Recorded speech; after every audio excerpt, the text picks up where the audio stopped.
Olá, bem-vindos ao podcast O Mundo a Seus Pés, um programa semanal da secção internacional do Expresso.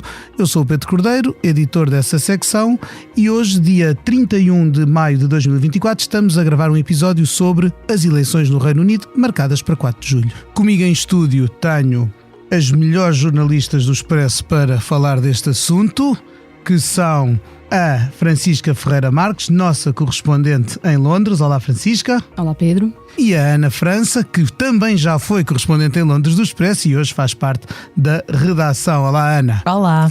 A assegurar a qualidade técnica deste episódio está a Salomé Rita.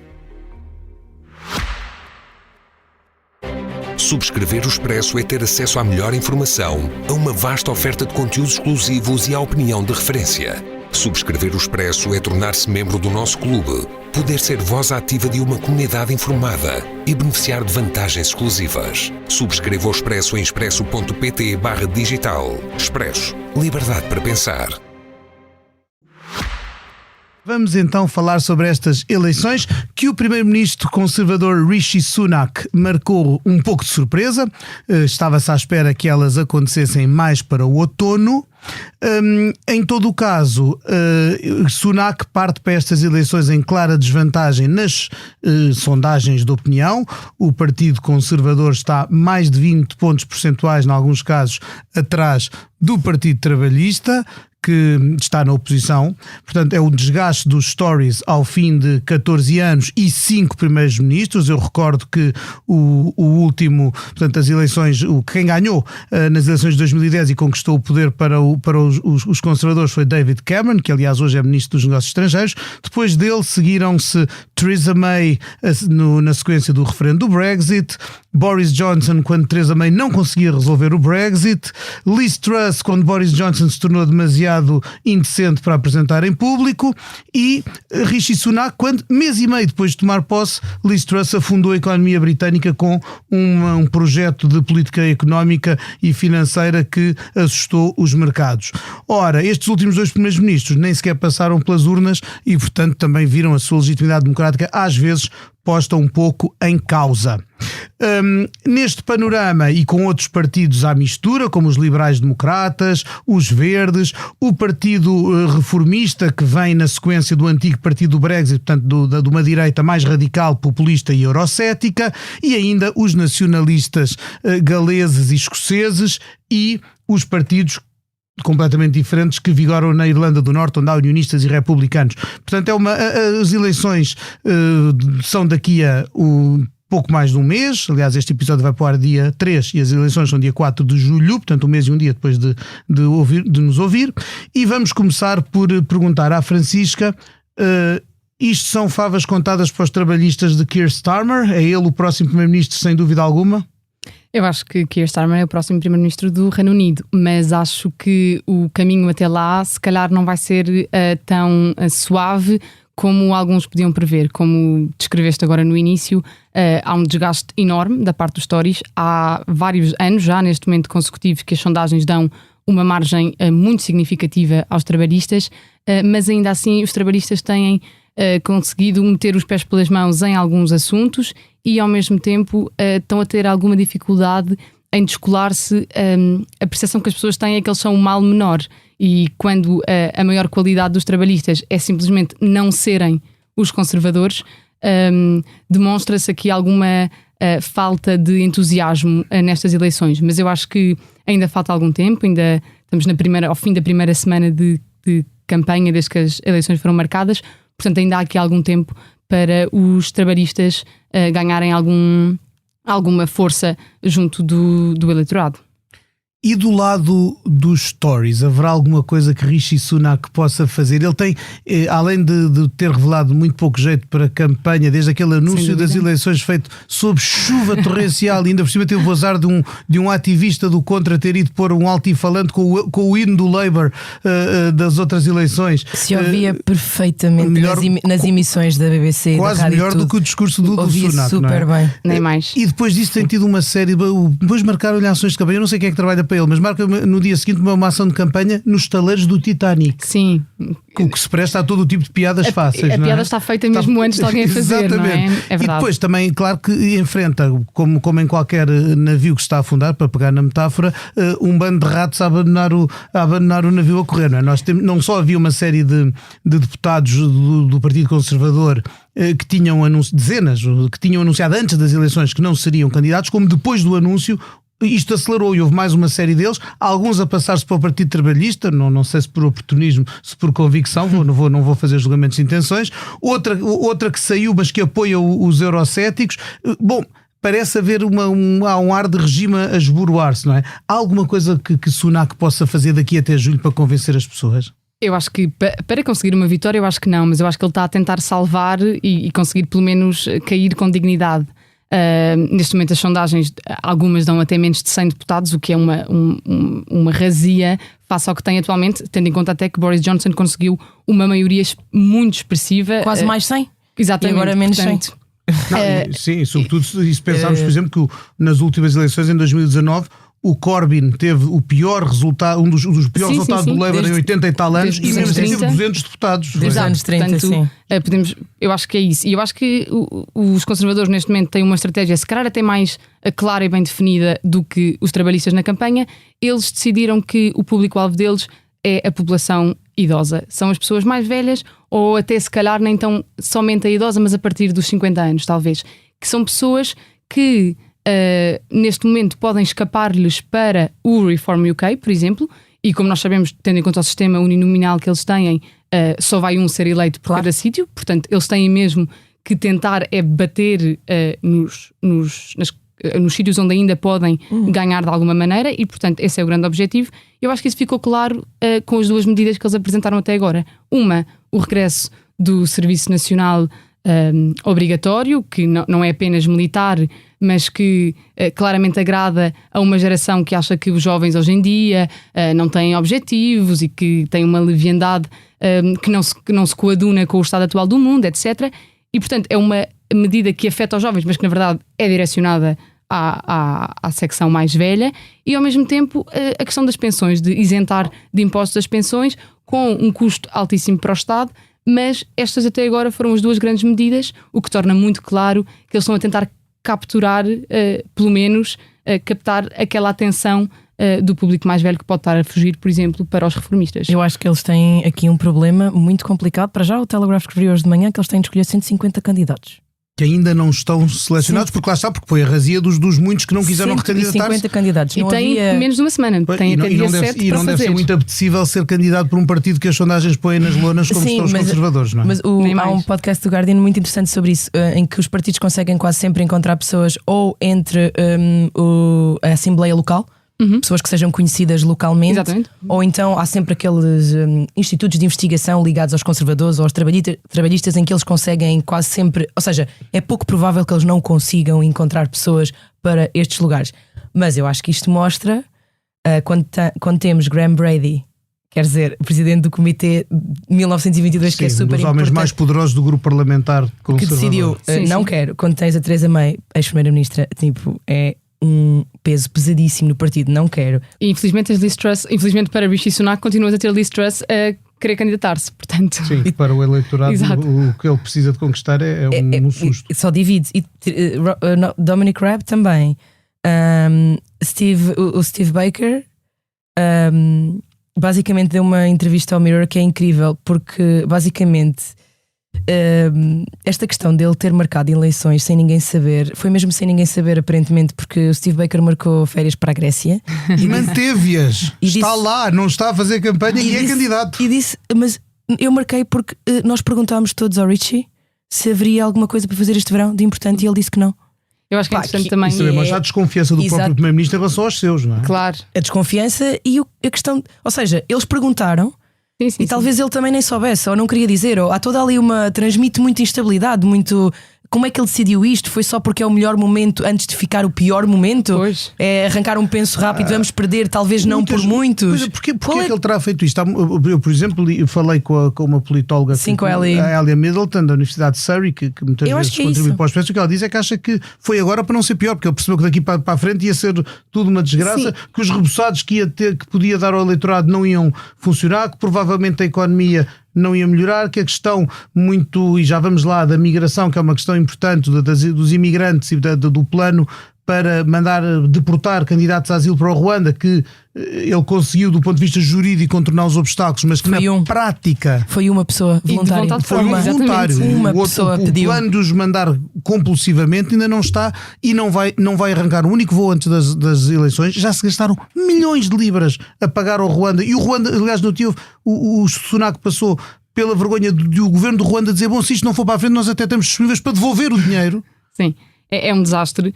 Eu acho também que Sunak, sendo muito também focado, ele foi ministro das Finanças, não é? Portanto, ele sendo muito focado nisso, eu acho que ele também achou que os dados, na manhã em que ele anunciou que havia uma descida da inflação significativa no Reino Unido, depois nessa tarde foi quando faz o anúncio das eleições. Eu acho que isto para ele é um sinal de uma narrativa dele que funciona, de vamos pôr as contas. Eu acho que ele achou: é isso, é tudo o que vocês disseram, portanto isto só vai piorar, e agora neste momento tenho aqui um bocadinho. Eu acho que o banco, a economia também está, o FMI também reviu em alta, não é? Então ele juntou duas coisas económicas que normalmente resultam em sociedades bastante capitalistas e que a economia é muito importante, e juntou aquilo, as duas coisas. E sim, eu acho que ele fez as contas e pensou: isto se calhar dá tempo para as pessoas começarem a sentir no bolso, depois também é o verão. Mas pior é que entre aparecer na folha de cálculo do Excel ainda não vai acontecer até julho. Comum sentir, não vai sentir. Eu acho que ele está à espera que as pessoas confiem nele, naquela questão de nós começámos há um ano e meio e agora já começamos a ver um bocadinho, não é? Claro. A imigração desceu 10%, a líquida entre as pessoas que saem e as pessoas que entram. E agora a economia também provavelmente vai crescer, e agora a inflação estabilizou. Ou seja, se nós continuarmos neste caminho, talvez daqui no fim se nos elegerem outra vez, nós tínhamos a imigração a baixar 30%. Sim. E pronto, eu não sei, eu acho que ele está aí por aí, que o que nós pensamos está a começar a resultar, só que eu não sei se isso é cola suficiente para as pessoas. Até porque a impressão que me dá é que os trabalhistas com Keir Starmer, que é um líder mais ao centro do que era de Jeremy Corbyn, adotaram também algumas medidas preventivamente para evitar o que seriam os principais trunfos dos conservadores. O discurso para a imigração inclui segurança, não é tão duro como o dos Tories, mas inclui preocupações de segurança e de reduzir o número líquido portanto, o número total de imigrantes que entram no Reino Unido. O discurso para o ambiente, onde havia metas climáticas que alguns consideravam irrealistas e que geravam protestos das pessoas cujas vidas são diretamente, aliás, temos visto na Europa toda os agricultores, por exemplo. O Starmer também aligeirou as metas climáticas que tinha estabelecido, portanto isso também contorna, não é? E por outro lado temos duas coisas, eu acho que há aqui duas coisas que são fenómenos do espectro partidário britânico que ajudam os trabalhistas. Um é, e vamos falar deles, o Reform, portanto o Partido Reformista, o Partido Eurocético, que em 2019 não concorreu aos círculos onde havia deputados conservadores, fez uma espécie de pacto tácito com Boris Johnson para conseguirem levar a cabo o Brexit. Sim. Eles abdicaram de ter deputados naqueles círculos e que agora dizem que vão concorrer a todos os círculos, portanto aí há mais concorrência contra os conservadores, porque isto é eleitorado de direita. Por outro lado, os trabalhistas podem ganhar muitos deputados na Escócia. A Escócia tem 59 assentos em Westminster e eles são, geralmente os dois grandes partidos ali são os trabalhistas e o Partido Nacionalista Escocês, o Partido Independentista, que está em desgraça total. Sim. Que já mudou duas vezes de líder no último ano, está no poder há 17 anos na Escócia e entre escândalos, além de ter perdido há 10 anos o referendo da independência, tem-se consumido em escândalos financeiros, que já vimos a antiga primeira-ministra Nicola Sturgeon a ser detida, o seu marido preso por alegadas fraudes financeiras, e finalmente puseram um indivíduo a suceder a Sturgeon, o Humza Yousaf, que foi de uma inépcia política tal que acabou com a aliança que tinha com os verdes, perdeu a maioria, teve que se demitir, e agora temos um novo primeiro-ministro escocês, John Sweeney, mas de facto o mau momento dos independentistas favorece também o Starmer e os trabalhistas. Sim, e a na Escócia Escócia é determinante para eles também conseguirem uma maioria confortável. Eles criam eleições.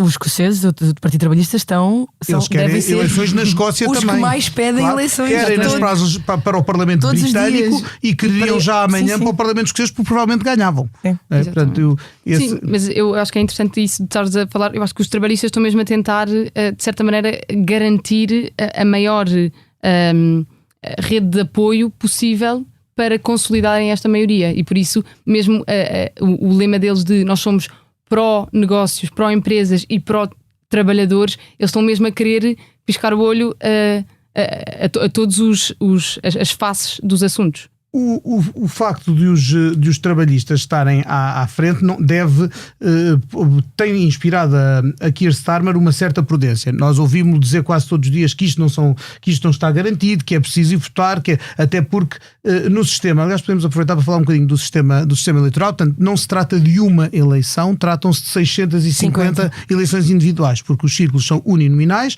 Em cada círculo, cada partido apresenta apenas um candidato a deputado, e também são admitidos independentes, aliás, e ganham o mais votado, independentemente de ter ou não maioria. Portanto, nós temos aquelas situações em que se houver muitos candidatos, o mais votado pode ter 20 e tal ou 30% e mais de metade do eleitorado não votou nele, e ainda assim ele é deputado. Portanto, é um sistema que prejudica um pouco a representatividade, portanto, distorce as proporções, favorece as maiorias do governo. Foi assim que foi desenhado o sistema, e favorece, obviamente, também a proximidade entre o deputado e a população. Sim, que ele aliás, representa. É um grande problema dos conservadores, que se eles não têm possibilidade de pôr pessoas que estejam todas muito próximas dos votantes, dos eleitores. E há pesquisa política feita sobre o facto de que, para a população, preferem uma pessoa pouco conhecida nacionalmente, mas conhecida naquele local, Claro, do que um uma questão de paraquedista confiança. que venha de Londres. Apesar de, às vezes, os partidos preferirem pôr pessoas que já são conhecidas, que andam na comunicação social, isso não resulta tão bem.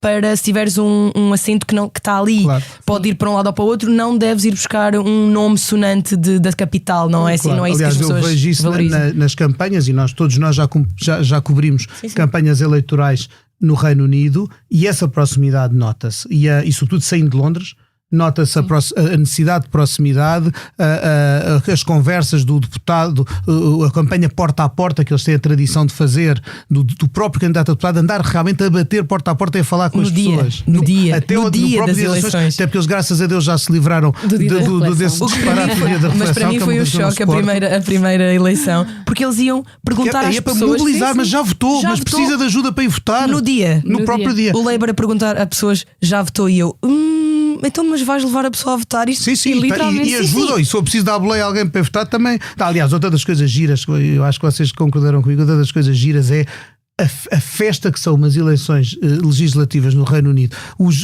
as assembleias de voto por toda a parte, em casas de banho públicas, em bibliotecas, no meio da rua, improvisadas, e as pessoas vão com os cães e vão e com os miúdos, e há realmente essa cultura democrática, eu acho muitíssimo interessante. Falando dessa proximidade, os trabalhistas estão com algumas críticas internas, porque o Keir Starmer, com medo de que o esquerdismo de Jeremy Corbyn ainda paira assim, de alguma forma fantasmagórica. Aliás, Jeremy Corbyn foi excluído, foi impedido de se candidatar pelo partido, avança como independente no seu círculo em Islington Norte, em Londres, e foi expulso do partido por se candidatar contra o próprio partido. Mas há uma série de deputados e de candidatos a deputados da ala Corbyn que estão a ser obstaculizados por Starmer e, em alguns casos, para pôr os tais paraquedistas mais fiéis à direção.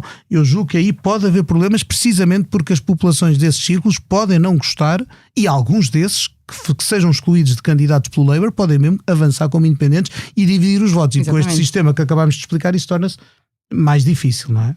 Enfim.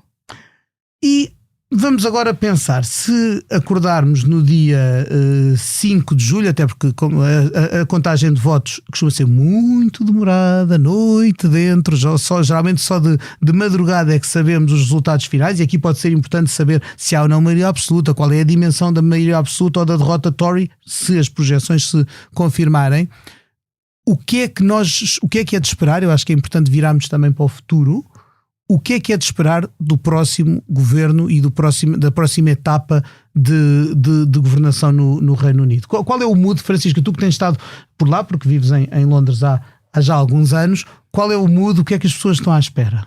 Eu acho, e isso tem sido também muito visível na campanha do Labour até agora, e mesmo antes de serem marcadas as eleições, eles dizem que o grande objetivo é acabar com o caos conservador. E eu acho que esse também é um bocadinho o mood geral das pessoas. Têm sido anos, como falámos no início, de sucessivos líderes com políticas públicas muito anunciadas e pouco concretizadas, com alguma instabilidade até do ponto de vista, até mesmo sobem as pensões, descem as pensões, sobem os impostos, descem os impostos. Tem sido tempos de grande imprevisibilidade em várias áreas e, portanto, eu acho que um dos grandes objetivos de Keir Starmer, e eu acho que mesmo da personalidade dele, ele é uma pessoa que também vai trazer esse objetivo e acho que o vai ter em primeiro lugar, que é dar uma certa estabilidade ao país. E, portanto, eu não diria que Keir Starmer vai chegar, por exemplo, com um plano de choque como chegou Liz Truss. Acho que não vamos esperar nada de terapias de choque e grandes mudanças na política pública, até porque foram 14 anos de Partido Conservador, eles têm sido muito cautelosos nisso. Temos de esperar para ver o que é que vamos herdar. Têm tentado evitar pôr grandes números e especificidades nas suas próprias políticas, porque quando lá chegarem têm de ver também. E, portanto, eu acho que podemos esperar, de certa maneira, se calhar, o regresso a uma política britânica mais, se calhar mais apática, menos efusiva, como temos tido nos últimos anos de conservadores, e acho que de certa maneira é isso que também as pessoas no Reino Unido estão a precisar e a sentir neste caminho até às eleições de 4 de julho. Também uma certa recuperação da própria dignidade dos cargos políticos. Nós nos lembramos o que foi a era do Boris Johnson, as festas da pandemia, tudo aquilo. O tempo em que o Dominic Cummings era chefe de gabinete e mandava no governo com tudo era feito com uma informalidade, com uma falta de rigor tremenda. E ele é aquela personagem mesmo sinistra, não é? De bully aos jornalistas, e há toda uma... Era muito, muito negra a forma como ele geria o governo, e depois não dava uma informação, dava a outro jornalista para os porem em confronto. O Dominic Cummings foi assim uma personagem que eu acho que merece um dia. Bom, há aquele filme do Brexit que já mostra bastante. Sim. Com o Benedict Cumberbatch a fazer um ótimo papel. A personalidade dele, que é incrível, mas um dia alguém devia escrever. Ele escrevia um blog, não é? Ele dizia tudo o que lá estava a passar. Eu acho que a renovação pode ser bastante incrível, porque eu estava a ler agora, antes de vir para aqui, que pode haver 300 novos deputados, o que é metade do Parlamento, mais do que em qualquer outra altura, em qualquer eleição, nos modelos modernos da eleição. Isso é interessante, é uma renovação. Imagina, é uma renovação a tudo, não é só os trabalhistas também têm bastantes pessoas que abandonaram, atenção, claro, que não vão concorrer. Sim, não é sim, só também há muitos trabalhistas mas aí é sobretudo por serem veteranos. Sim, quer dizer, temos outras razões da Harriet Harman ou da Margaret Beckett, que são duas grandes senhoras do parlamentarismo total, ter britânico. 300 novos deputados é metade do Parlamento. Talvez isso possa ajudar a pôr fim, estou a querer ser otimista porque gosto muito do Reino Unido, como gostamos os três e é sabido. Talvez isso possa pôr fim a uma era que também foi um pouco tóxica. Eu lembro que já nas últimas eleições houve vários deputados, e sobretudo deputadas e deputadas que não estavam minimamente perto de uma idade normal para se jubilarem da política, que resolveram sair porque os anos do Brexit foram de uma polarização total, de uma dificuldade de dialogar com o adversário político que se torna inimigo. E também no caso outro caso, aliás, e nós já vimos um pouco aqui em Portugal, infelizmente nos últimos meses, como isso se alastra, de bullying parlamentar, sobretudo contra deputadas, contra mulheres, no caso do britânico, não só, portanto, cá em Portugal nós vimos insultos, machismo repugnante e comportamentos que nem de taberna por parte da extrema-direita portuguesa. No caso britânico, além disso que também houve, sobretudo no processo do Brexit, há casos de abuso e assédio sexual dentro do Parlamento e de deputados que não dentro do Parlamento, mas fora, estão acusados. Há dezenas de deputados com processos, uns já foram condenados, outros estão ainda em investigação, mas por queixas de agressão sexual de gravidade variável. Comportamentos não adequados, que às vezes fica no ar o que é que será quando as pessoas não... Ainda agora houve uma carta anónima contra uma das pessoas afastadas do Labour. É um deputado que não é por causa de antissemitismo nem nenhuma posição em relação à Palestina ou Israel, é porque receberam uma carta anónima de comportamento indevido.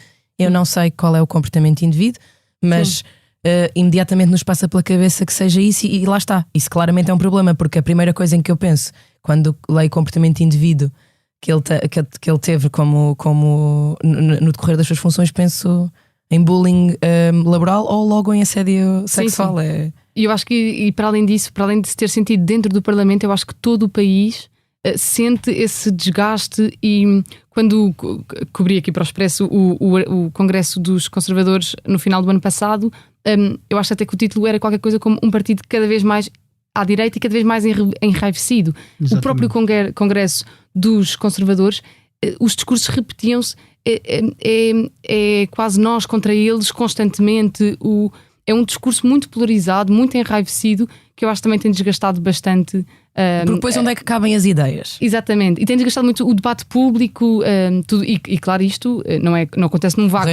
Nem só no Reino Unido. Nem só no Reino Unido, não é? Isto é parte de uma polarização que estamos a assistir em vários países da União Europeia e na Europa. E, portanto, o Reino Unido pode até estar em contraciclo, não é? Exato. De repente pode eleger a esquerda. E o problema é que estas palavras e este tipo de discurso que desumaniza o adversário tem consequências. Nós temos visto nos últimos anos na Europa toda e no Reino Unido também agressões. Ainda recentemente um primeiro-ministro eslovaco foi baleado por motivos políticos, segundo as investigações que se conhece, e não nos esqueçamos do que foi a trágica morte, o trágico assassínio de Jo Cox, a deputada trabalhista que era aliás um exemplo de diálogo com o adversário e que foi assassinada a tiro durante a campanha para o referendo do Brexit por um extremista de direita. E portanto estas palavras muitas vezes não ficam só no ar. Sim, e a questão da imigração, estimulam e incentivam atos de violência. Eu acho que há algumas coisas que estão a passar no Reino Unido na questão da imigração, não sendo necessariamente o governo a emitir nenhuma, não é xenofobia direta, mas há muitas coisas. Aquele anúncio, eu achei o anúncio com muita falta de gosto. Há um spot publicitário dos Conservadores que é basicamente um carimbo. Sim. A ser pressionado, e que só diz denied, negado. E aquilo refere-se às famílias das pessoas que podem emigrar para o Reino Unido porque são precisas em hospitais ou para cuidar de pessoas idosas, mas não podem trazer as famílias. Essa é uma medida, ok, ou seja, eu não estou a discutir politicamente a medida, apesar de as próprias associações de médicos estarem muito contra esta medida, a dizer que se isto for para a frente, então esqueçam a imigração para trabalhar no Reino Unido, porque as pessoas indianas e de outros sítios assim não viajam sem as suas famílias, ou seja, o Reino Unido pode perder essas pessoas. Mas aquela questão do carimbo que se ouvia perfeitamente e a dizer negado, e quando tu percebes o que é que está a ser negado, que é a família vir com o trabalhador, isso é... Sim. Não sei, não consigo perceber muito bem. É muito exagerado, não é? Sim. Ou seja, mesmo que exista provavelmente alguns exageros no agrupamento familiar e depois se calhar vêm pessoas... demasiadas pessoas. Extremar do discurso político que nós não estamos habituados. É uma coisa, nós estamos contentes porque estamos a impedir famílias de viverem juntas no Reino Unido, apesar de precisarmos das enfermeiras e dos médicos indianos. Bem, que são 55 mil enfermeiras e 80 mil médicos indianos. E já agora temos um governo conservador que em teoria dá valor à família enquanto instituição base da vida. E eu acho que isso não resulta tanto como o Sunak pode achar, porque eu acho que há muita gente irritada com isso dos estudantes e as pessoas que trabalham não poderem trazer a família. Eu concordo, eu acho que eu acho que ele está mesmo a afunilar o seu público-alvo, ele está mesmo só a tentar ali garantir uma direita que já... Exato, é os que se calhar reformistas. Outra leitura que se fez desta antecipação das eleições foi algo do género: ok, já que temos que perder, quero-me libertar disto, já ir à minha vida. Muitos dizem que Sunak queria ter o mês de agosto de férias para começar um novo trabalho, provavelmente nos Estados Unidos em setembro. A piada corre em vários sítios. Exatamente. Portanto, para começar o ano letivo já que tem filhas pequenas. Exatamente. E eu acho que pegando no que é que nós podemos também esperar de um governo trabalhista, eu acho que nós podemos vir a ter uma flexibilização de algumas medidas atualmente implementadas na imigração. Fala-se também já de alguns acordos com a União Europeia, por exemplo, no que diz respeito aos jovens, mais flexibilização dos intercâmbios, de pessoas poderem estudar, britânicos poderem estudar na Europa e o vice-versa. Portanto, eu acho que também é uma área que ainda podemos vir a ter mudanças nos próximos tempos. É capaz de haver também alguma boa vontade do lado do lado de cá do Canal da Mancha, vendo afastar os conservadores que ficaram muito marcados em Bruxelas e na União Queimaram Europeia. muitos pontos. Curiosamente, e agora peço-vos comentários telegráficos, curiosamente neste episódio todo, só agora no final, porque o tempo já está a chegar ao fim, é que chegou o tema União Europeia. Que significa isto? Que a questão do Brexit, embora ainda se continue a viver as dificuldades que ele trouxe, já não é uma questão, já não é um assunto desta eleição, Francisca? Eu acho que é cada vez menos e tal como nós vimos, por exemplo, na Escócia, acho que as pessoas estão muito focadas num assunto, na independência, mas quando depois o assunto vai, as pessoas têm preocupações muito do seu dia-a-dia e, portanto, os ingleses, durante muito tempo, os ingleses e os britânicos em geral, tentaram muito, quem era contra o Brexit, fazer fim-a-pé e dizer que não concordavam, mas entretanto já passaram quase 10 anos, em breve, são 8 anos já, desde a decisão faz 8 anos, dia 23 de junho. Exatamente, e as pessoas sabem também que têm que seguir em frente com as suas vidas e, portanto, de vez em quando ainda se ouve isto é resultado do Brexit, estas dificuldades que estamos a sentir é a dificuldade do Brexit, tudo o que nos prometeram não aconteceu, mas sim, eu acho que já não é um assunto. E fazendo o paralelismo, quando o Pedro e eu gravámos o podcast sobre a coroação do Carlos III, percebemos que também falámos muito pouco sobre Camila, que se calhar há uns anos era um tema muito quente. A mulher mais odiada do Reino Unido, que hoje em dia é uma rainha perfeitamente consensual. Teve até meses a ser a única pessoa representante claro, em eventos oficiais e não se viu. É exatamente como a independência da Escócia. As pessoas estavam muito investidas naquela altura e agora estão preocupadas porque há poucos ferries para as ilhas. E é normal. Claro, o que eles precisam de ferries para ir e vir e trabalhar. E eu estava a falar com um analista sobre política escocesa no outro dia, achei muito engraçado ele falar dos ferries e até disse: se calhar vais achar isto um bocadinho lana cavrina, mas é o que as pessoas mais discutem neste momento, é que não conseguem horários para vir trabalhar para a zona, para a capital ou para... E é algo que é muito engraçado. Um ponto transversal. Eu recordo em dia 12 de maio houve eleições na Catalunha para o Parlamento Regional e também os partidos apostaram muito mais em mensagens de economia e assuntos sociais da vida, do que propriamente na questão identitária e nacional. Porque isso depois passa, já não consegue mover.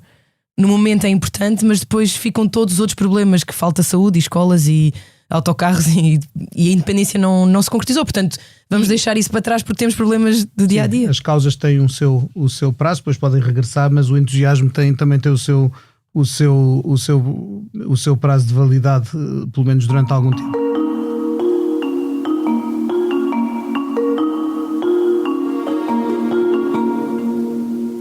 Estamos a chegar ao fim do nosso tempo, mas não saímos sem eu vos perguntar a pergunta de sempre do Mundo a Seus Pés. Francisca, que aliás a Francisca que temos o prazer de ter em estúdio aqui em Portugal numa curta visita ao país, mas pergunto-te se neste momento pudesses viajar à tua vontade para onde tu quisesses, sem restrição de espécie nenhuma, para onde é que ias e porquê? Então, eu acho que a Francisca, jornalista, está com muita curiosidade de ir ao México. Temos as eleições este fim de semana e é um país brutalmente dividido, com desafios imensos, mas que muitas pessoas que lá vivem também me dizem com uma riqueza muito grande de várias áreas. E, portanto, a Francisca, jornalista, acho que ao México gostava de ir. E depois a Francisca, só viajante, vai a Marrocos muito em breve. Nunca tive a oportunidade de ir ao continente africano, vai ser assim uma entrada por cima, mas que estou com muita expectativa. Muito bem, pois nós vamos obviamente prestar atenção às eleições mexicanas, que ainda não se sabe quem ganha, mas é certo e sabido que o próximo presidente do México vai ser pela primeira vez uma mulher. Facto que é de assinalar. Ana, qual seria o teu destino? Jornalisticamente a Geórgia, acho eu, neste momento. A Geórgia do Cáucaso, não a Geórgia americana. A Geórgia do Cáucaso, onde, tal como a Ucrânia, há gente a ser presa, ainda não morreu ninguém, mas é pela Europa que as pessoas estão na rua.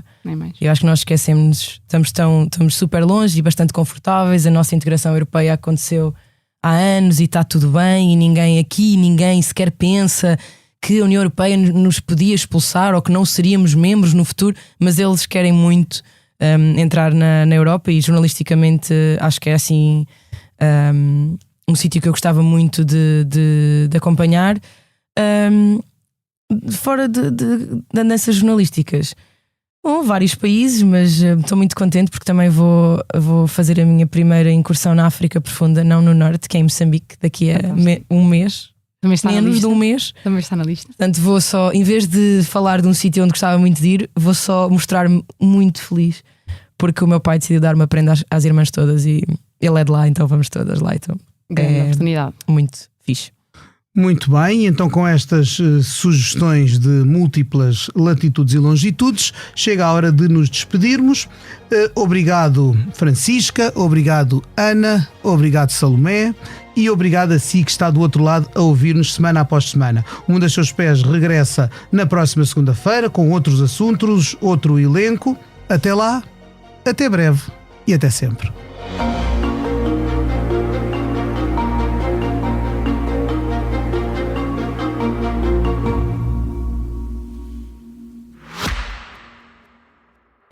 Subscrever o Expresso é ter acesso à melhor informação, a uma vasta oferta de conteúdos exclusivos e à opinião de referência. Subscrever o Expresso é tornar-se membro do nosso clube, poder ser voz ativa de uma comunidade informada e beneficiar de vantagens exclusivas. Subscreva o Expresso em expresso.pt/digital. Expresso. Liberdade para pensar.